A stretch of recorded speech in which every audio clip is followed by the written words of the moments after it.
Well, the best thing about today is there is no actual emergency. This is a real good opportunity for the students here at Riffel to understand what actually happens in the aftermath of a collision, and most important of all, how to prevent that collision from happening in the first place.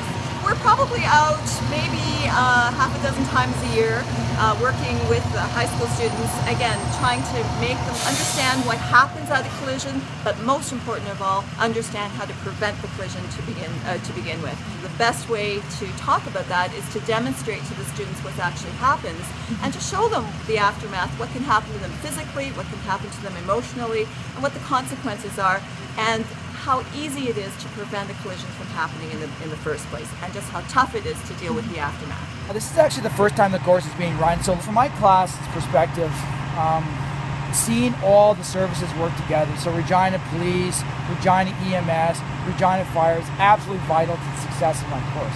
We also want to take a step further. You know, as you can see from the signs above the car, we're talking about distracted driving. We're trying to discourage students from getting in this predicament in the first place. We're going to have Regina Police, Regina EMS, and Regina Fire talk about the negative effects of making that decision to drink and drive.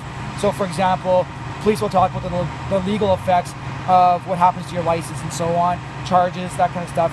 Regina EMS is going to talk about how long it takes to actually heal from some of these injuries and what are some statistics on that.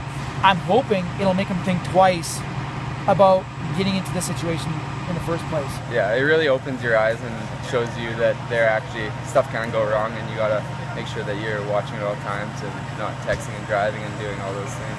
It's actually a part of our firefighting class, so it's a pretty cool class. We actually get to go out and do stuff like this quite regularly.